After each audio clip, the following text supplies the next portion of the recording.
Hi everyone, welcome to Fluentish English Academy. මේ channel එකේ ඕනම කෙනෙක්ට ලේසියෙන්ම English ඉගෙන ගන්න පුළුවන් විදියට තමයි lessons plan කරලා තියෙන්නේ. ඉතින් ඕගොල්ලෝ මේ වගේ videos වලට කැමති නම් අනිවාර්යෙන්ම මේ channel එකට subscribe කරලා bell notification එකත් click කරන්න අමතක කරන්න එපා. Hi everyone, welcome back to my channel. Lesson 2 එකේ අපි English articles ගැන තමයි ඉගෙන ගන්නේ. English language එකේ articles 3ක් තියෙනවා. A, and, with the.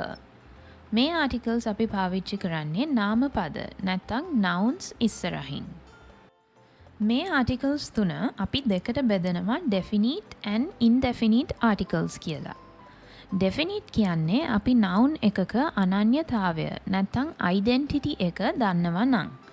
Indefinite කියන්නේ අපි noun එකක අනන්‍යතාවය දන්නේ නැත්නම්. දැන් උයි and කියන්නේ indefinite articles. එතකොට the කියන්නේ definite article එකක්. දැන් අපි බලමු මේ articles තුන මොන වගේ අවස්ථාවල් වලද පාවිච්චි කරන්නේ කියලා.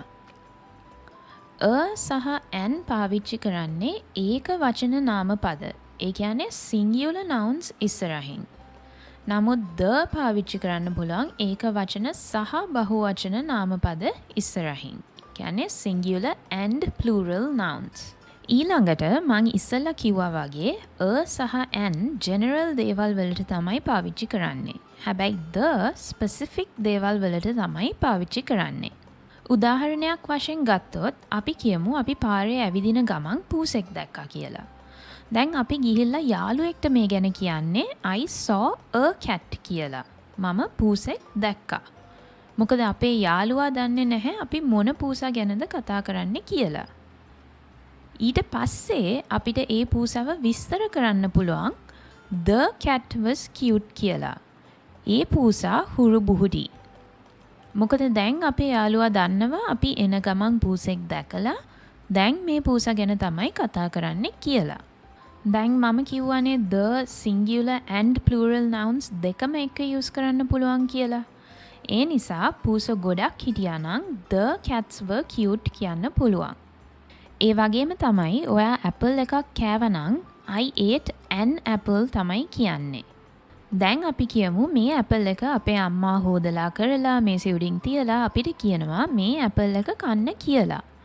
එතකොට අපි කෑවට පස්සේ ගිහිල්ලා අම්මට කියන්නේ I ate the apple කියලා. ඔයා කන්න කියපු apple එක මම කෑවා. දැන් notice කරන්න මම the cat කිව්වට the apple කියලා තමයි කිව්වේ. මෙතන වෙනස තමයි අපි the පාවිච්චි කරන්නේ ස්වර ශබ්ද ඉස්සරහින්. The apple, the egg කිව්වට the child, the boy කියලා තමයි කියන්නේ. ඒ වගේම තමයි get on a bus කියන්නේ ඕනම බස් එකකට නගින්න කියලා.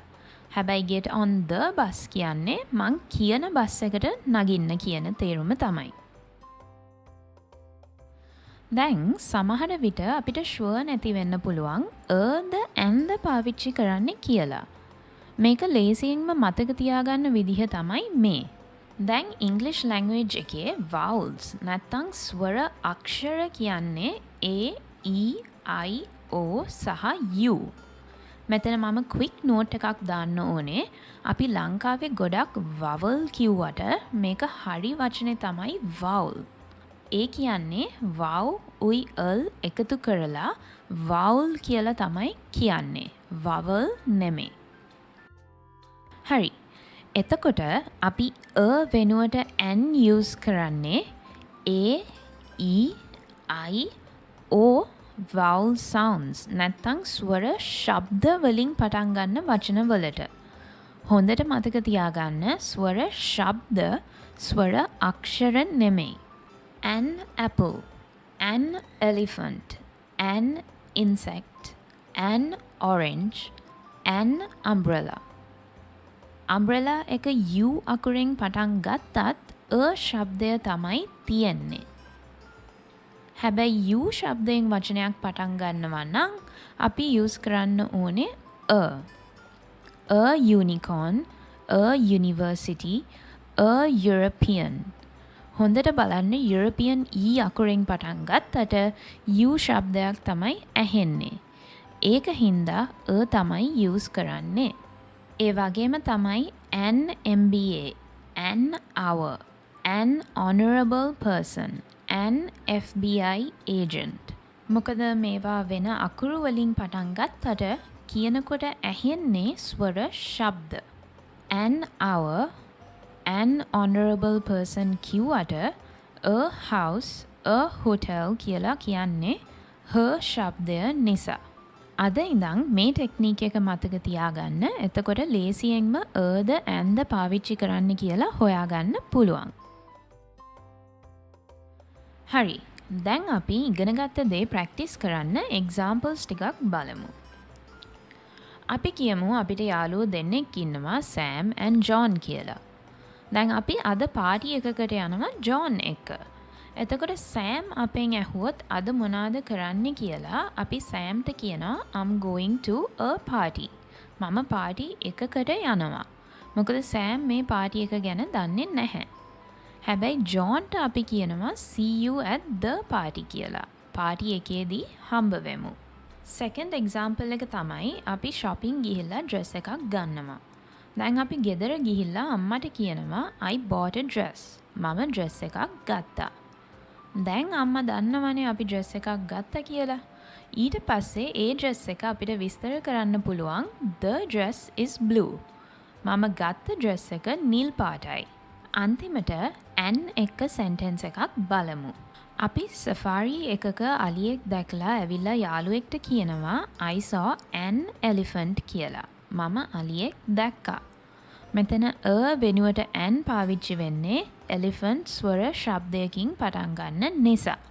ඊට පස්සේ කියන්න පුළුවන් the elephant was huge. ඒ අලියා හරිම ලොකුයි. අලි දෙන්නෙක් හරි එක්කෙනෙක්ට වඩා හිටියා නම් the elephants were huge. මෙතන the වෙනුවට the කියන්නෙත් ස්වර ශබ්දයක් නිසා. හරි එහෙනම් අපේ second lesson එක මෙතනින් ඉවරයි. මේ lesson එක helpful වුණා නම් like button එක press කරලා මේ වගේ තවත් videos බලන්න ඕනේ නම් මේ channel එකට subscribe කරන්න අමතක කරන්න එපා. Thanks for watching. Bye.